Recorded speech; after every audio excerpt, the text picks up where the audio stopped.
Welcome to this explainer. Today, we're unpacking the incredibly dynamic, high-stakes world of healthcare simulation. If you work in clinical education, you already know that simulation is literally the ultimate testing ground. It's that one safe place where healthcare professionals can push their skills to the absolute limit, make critical mistakes, and actually learn from them without ever putting a real patient in danger. But creating that environment, well, it doesn't just happen by magic. It requires immense skill, structure, and intent. It requires the core skills of facilitation. So as an educator or a clinical instructor, you've likely seen both ends of the spectrum, right? A good simulation gives a learner a chance to practice a skill, but a transformative one, that fundamentally shifts how a clinician thinks, acts, and responds under intense pressure. So what's the secret ingredient that bridges that gap? Honestly, the answer lies entirely in how the experience is guided. To really wrap our heads around this, we have to define exactly what a facilitator is, at least according to the INACSL standards. Think of the facilitator as the director of a massive, high-stakes movie. The director isn't the one acting in the scene, right? Instead, they assume complete responsibility and oversight for the entire simulation-based experience, or SBE. They manage the environment, they orchestrate the cues, and they guide the learning process from entirely behind the scenes, ensuring that the learner remains the true star of the clinical scenario. And look, we aren't just guessing at how to do this effectively. The insights in this explainer are grounded entirely in the healthcare simulation standards of best practice, drawing heavily from the 20th anniversary edition of the Clinical Simulation in Nursing Journal. These are strictly evidence-based, internationally recognized standards that have evolved over 2 decades to tell us exactly what works in clinical education. Okay, let's dive into this. Here's our agenda for today. First, the simulation guide. Second, setting the stage. Third, guiding the experience. Fourth, the art of debriefing. And finally, number 5, ethics and integrity. Let's kick things off with Section 1, the simulation guide, mastering the pedagogy. Here's the thing. Being a content expert, like an absolutely brilliant nurse, doctor, or pharmacist, does not automatically make you a brilliant simulation facilitator. Effective facilitation requires specific initial education in simulation pedagogy, ongoing targeted mentorship, and continuous assessment of your own teaching skills. It's a completely distinct craft. At its core, your job as a facilitator is to foster experiential constructivist learning, which is really just a fancy way of saying the learners actively build their own knowledge through the experience itself. What does that mean in practice? Well, it means you aren't just lecturing at a whiteboard. You're mapping out a highly learner-centered approach driven by specific objectives and tailored right to the foundational knowledge of your unique participants. You also absolutely have to recognize the diversity of your learners, their cultural backgrounds, experience levels, and perspectives, because, as you'll see, all of this drastically impacts how they process the simulated event.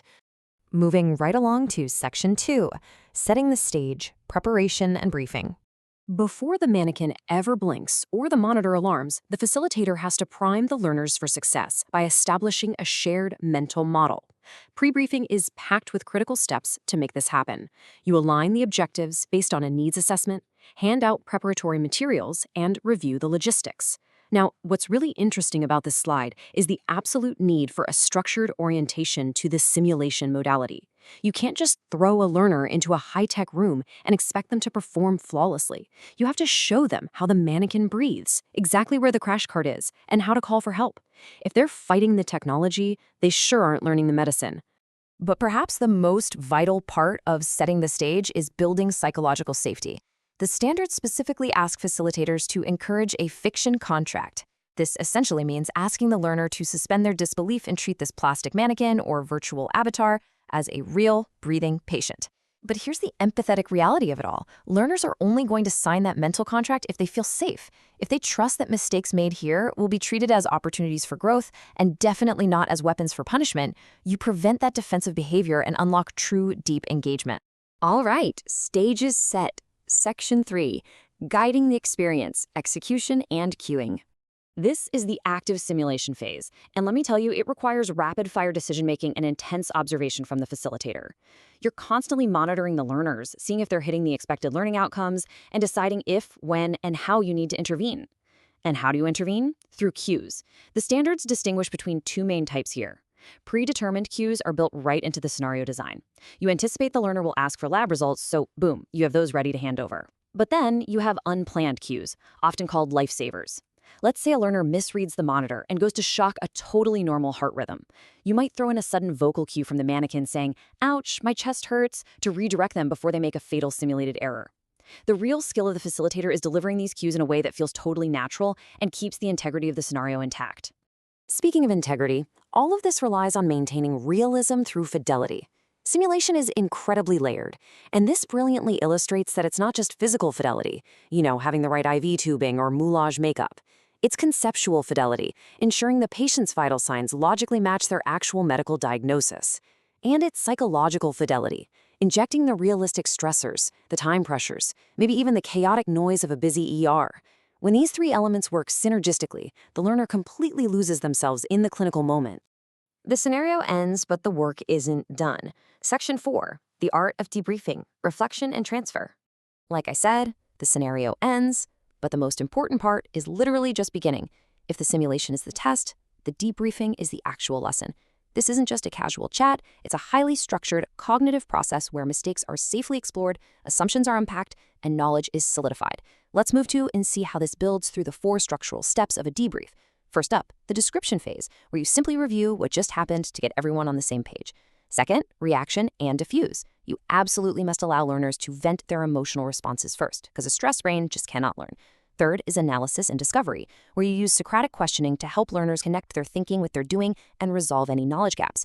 Finally, summary and application, where that crucial transfer of skills to actual patient care happens. Actually, wait, before we move on, we need to talk about assessment during or after the debrief, because it's vital to know the difference here. Formative assessment is all about fostering development and growth. It's feedback designed purely to help the learner improve. Summative assessment, on the other hand, that's a high-stakes, discrete measurement of outcomes, like a pass-fail exam for graduation. The standards are incredibly clear about this. If you're doing a high-stakes summative evaluation, the learners must know the implications and the rules of the game long before the simulation ever begins. Absolutely no surprises. Which brings us to our final stop, Section 5, Ethics and Integrity, the Foundation. Underneath the pedagogy, the cues, and the debriefing lies the absolute foundation of it all. None of the chronological steps we just discussed function without professional integrity and a deeply rooted mutual respect between the facilitator and the learner. The Healthcare Simulationist Code of Ethics acts as our compass here. It demands transparency, being unequivocally explicit about the nature and purpose of the simulation. It demands accountability for our actions, and it requires strict confidentiality regarding learner performance, basically ensuring what happens in the sim lab stays in the sim lab. So the crucial point is this: the Code of Ethics exists to protect the inherent vulnerability of the learner. It ensures a non-prejudicial, safe environment where true, messy, necessary learning can take place. We've covered the entire life cycle of a simulation through the lens of the facilitator, from mastering the initial pedagogy to maintaining the highest ethical standards. Which leaves us with one final thought. Every single time you design a scenario, cue a vital sign change, or guide a debriefing, you are directly shaping a clinician. So ask yourself, how will your facilitation skills, your preparation, and your empathy impact the very next patient your learners treat? The stakes are real, and the opportunity to make a massive difference is entirely in your hands. Thank you so much for joining us for this explainer.